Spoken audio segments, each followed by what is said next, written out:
What's up, Trey? How you doing? Good, about yourself? Nice Good. meet you in person. On today's episode, I welcome on a very special guest. He is Trey Rezendes. He's actually a recurring guest, so glad to have him on the show and meet him in person. Great kid. Trey, how's it going? I've been going good. Just been focused on the season, to be honest. How's everything been going with you? It's been going well, man. I can't complain. It's obviously we got a new setup from last time we spoke. We were on Zoom last time, and now we're actually get to meet in person. Trey, I want to start off with, how are tryouts this year? A little bit different from last year. How was the tryouts? Well, we had a lot more kids than last year. We had like 57. So, oh wow, yeah, it was way bigger than last year. And like you had to cut down the days because like we're trying to get into practice earlier. So, we did some social distancing, but to be honest, like it wasn't really as strict as last year. Like none of that like spraying down every ball and everything like that. Oh, that's good. So, I mean, it felt like it was normal again, to be honest. But of course, you have to have the mask up. So Yeah. Well, I mean, obviously, we're not through the whole COVID thing, but the mask thing makes sense. And now, what's it like for you guys? I mean, you lose a crucial part of your team, Brian Taylor, and now, what's it like for you guys to, fill in that offense and everything like that? How's that going? I mean, to lose Brian is huge because Brian was like last year. He was like the big brother of the whole team. Yeah, he guided me and our other young guards, and it's just like it's tough to lose a crucial part of your offense like that. But to be honest, I think we filled it in like really well. Like we got something. I'm not gonna say too much, but we got a lot coming like on December 14th. Oh, that's we're gonna surprise a lot this year. I'm gonna say that. That's awesome. And I saw that you guys are on shout out Ramon, Ball in Our Eyes ranks. You guys are in top 5. What's it like to see that be in the top 5 of that ranking? I mean, it's cool, but at the end of the day, we want to be that one. Yeah. So we just got to prove to him, I guess, that we're going to be that one at the end of the year. I love it. That's a great attitude to have. So, and you guys also had a scrimmage recently. What was it like for that scrimmage? What was it like to just get a feel for each other and play? To be honest, it wasn't like even like getting a feel for each other because we all been playing with each other since we were 10. Yeah. Like this team, we played since we were in Mohawks and we're like 9 years old. Oh, so wow. We've been playing with our whole life. Like on the team, they're basically my family members, to be honest. So like once we hopped on the court, we're just excited, to be honest, because we've been waiting for this moment since we were young. So once we hopped on and we got like normal and we felt normal, we put up like 90 on the team. Oh wow! Holy crap, that's crazy. Yeah. So that's awesome. So you guys seem like you're clicking pretty well, and it sounds like a great thing as well too. The family, especially when you play with a team and that chemistry. I think basketball is one of the biggest sports where chemistry is everything, and you always need to be together. So that must be cool to be playing with these guys your whole life. You kind of know where you guys are, right? Yeah. And that's awesome. And then now I want to ask, what's it like for you to come into your sophomore year, you're going to have a full 20-game, 25-game season? What's that going to be, that feeling like? It's going to be way better. I wish I had that last year, to be honest, because near the end of the season, I hit my freshman wall, I can say. Yeah. Like, right after that classical game, we had that 2-week break, and then all of a sudden, I just look at it, we beat classical. And I was, like, all excited, and I forgot we had a whole rest of the season to play. So, like, I feel like having this 20-game season this year is going to just, like, benefit me because I already know what's coming this year since I had that 1 year last year to get adjusted to this game. Yeah, that's great. And then you also, your season openers against LaSalle. What's it going to be like to play against a team that's always in the top of the Division I? What's it like to face them and kind of hopefully make that statement game? To be honest, we want that game. We've been waiting for this game this whole summer. We've been talking about it. The Hendrickens, you got to beat the Hendrickens and the LaSalles and the Classicals. You can't be great in our interscholastic without beating them. Yeah. You can't avoid them, so we just want that smoke with them, to be honest. Yeah, definitely. And I know what's it like too, because Bishop Hendrickens reloaded back up again this year.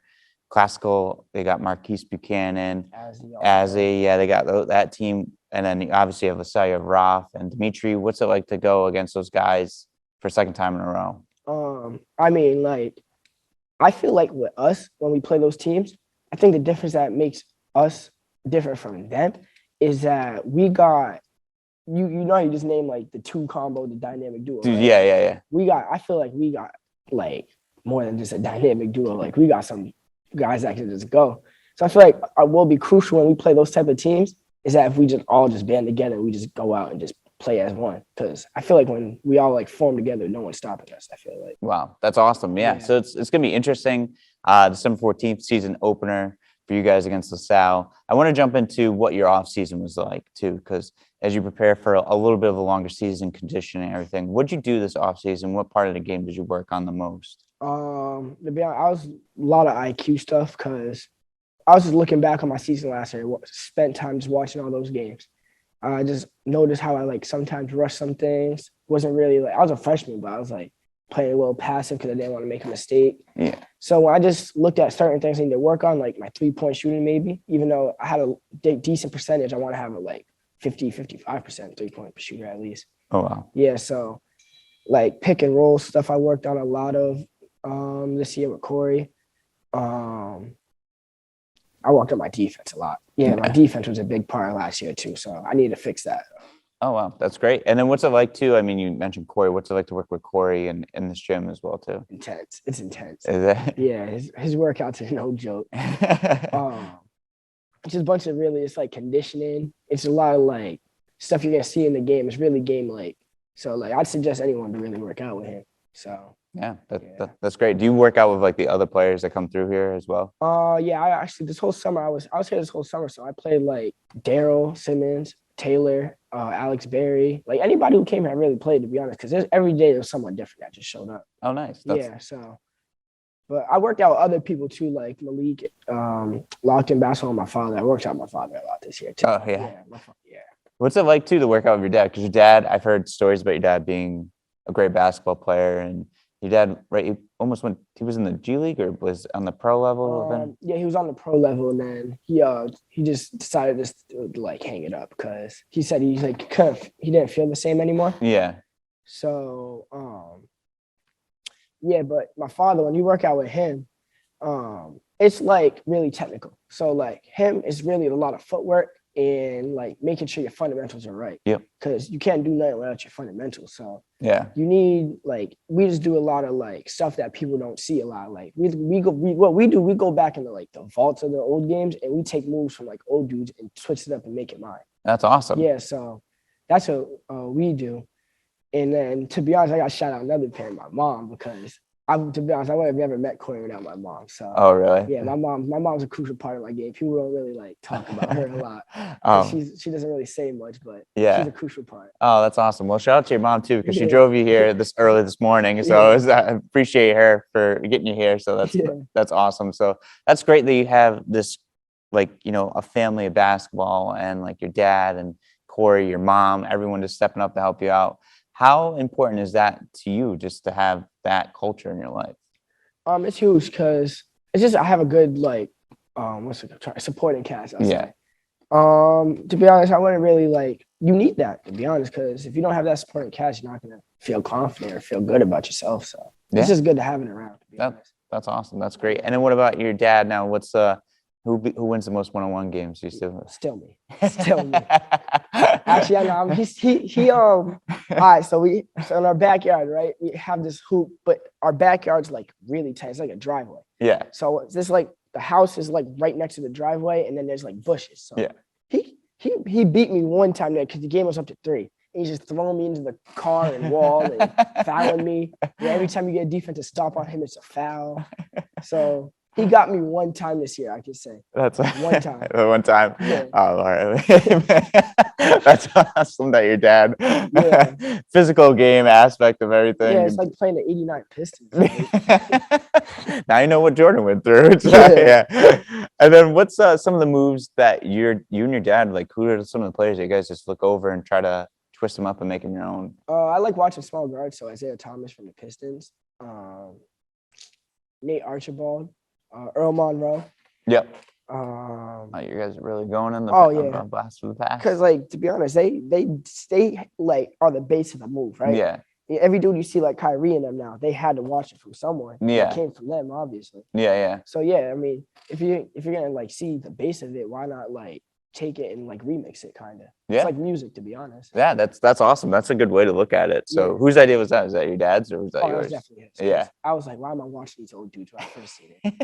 And then because it's always me asking the question like, oh, then why are we doing this? And then at the end of the day, I end up like doing it all the time. Oh, that's awesome. That's Yeah. great. And what's the like? Do you get the more of the appreciation watching those old guys too, just to see them play and how the NBA has come from those guys to like where we are today? Yeah, you can't compare those dudes to dudes now, in my opinion, because like it's different play styles. Like even Jordan and LeBron, like you can't compare those two. No. Jordan played in the 90s where the game was inside post scoring game and everything was ran inside of the 3-point line. Yeah. Where LeBron nowadays, he has a 3-point line, everything to work with, more freedom.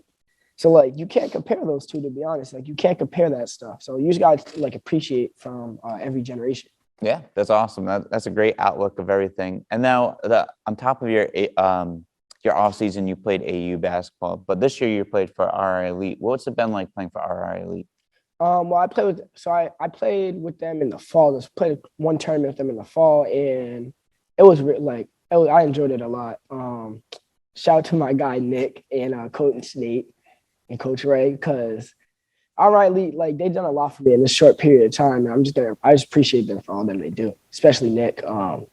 When they brought me to Pangos camp, and made top 15 in the camp. Yeah. Met a lot of good teammates so far. Playing 17U with Isaiah Miranda. Yeah. He's a really, really good player. Yeah. Yeah. So it's just a lot of stuff I'm learning from them, because I get to play up and I get to adjust to the reclass grown men. Yeah. Yeah. Instead of having to come into it next year. Yeah. So, Exactly. yeah. That's crazy. So what's it like too to play with Isaiah and some other great players that they have on that team, like Isaiah obviously being in the top 30. What's it like to play with someone that caliber and having all those scouts there? To be honest, I'm not gonna lie, I haven't seen like the scouts and like all the hype yet, because we only played in New England. Yeah. It was a fall tournament, so I didn't see any like colleges really. But I feel like spring is gonna be really wild, because we're gonna be all over the place. So to be honest, I gotta answer that question later. All I don't know right. how it's gonna be yet. That's awesome. And then you mentioned how much crucial like RI Elite has been. And then we talked about it off there. What's it been like too for you to get some college looks and get some notice as well too? It feels good, to be honest, because I feel like the work I put into the game is like it's finally showing off. Like me, Nick, and my parents, we went on a visit to Holy Cross, and that was my first visit, so it was a really good experience. I got to see a lot, get to see how college practice was. So that's awesome. It was just like it's really good to have these D1 interests, but it's like it's good, but it's like it's cool to have. But I don't really like just think about it all day, to be honest. I just want to play. Yeah. Well, it seems like from our conversations from now and a past conversation, it seems like you love basketball, and it's just like your life, and you just like, and it sounds like that's you're not like a young kid, but it's like a little kid mentality where it's like, I just want to play basketball. That's all I care about. And you have that love of the game, and that's pretty much your first love. So it's awesome to see that love and that intensity that you have for the game. I mean, it's a little kid's game, so you can't like take it too serious. Yeah. You just gotta have fun, because if you're not having fun, you're just gonna suck. Yeah. Like if you're over here just thinking about, I need to get this offer, I need to get all these offers, and you don't get one, you're gonna be like depressed. So you just gotta have fun. Yeah, exactly. That's awesome that you have that mentality, and that's great for you. And obviously, so much you've grown so much and come so far in basketball as a sophomore. And I can only imagine what the next 2 years are going to bring to you. I'm sure some great things coming down the line. Hopefully. Yeah, I hope so as well too. All right, Trey. Well, now we're going to move to the second part of our conversation where we go shoot some free throws. Sound good? Yes, sir.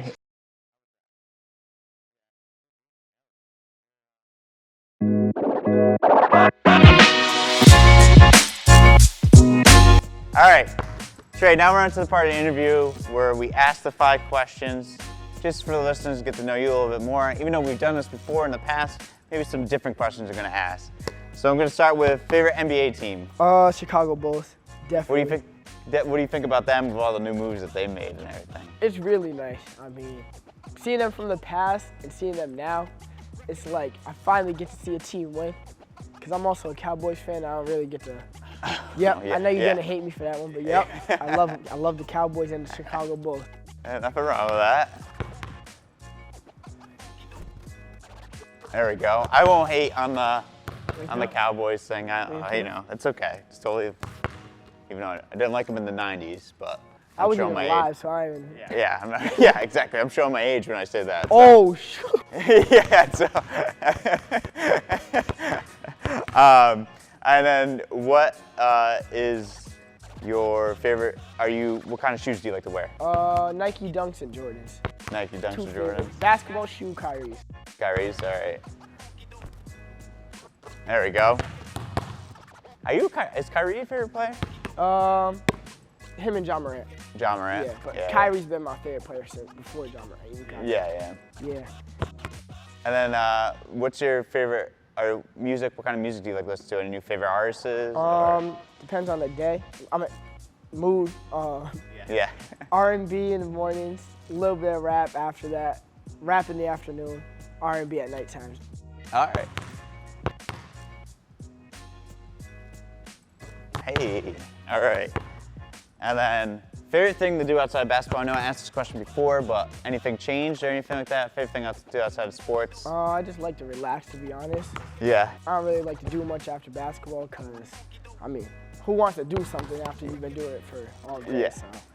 Kind of shut off the brain for a little bit.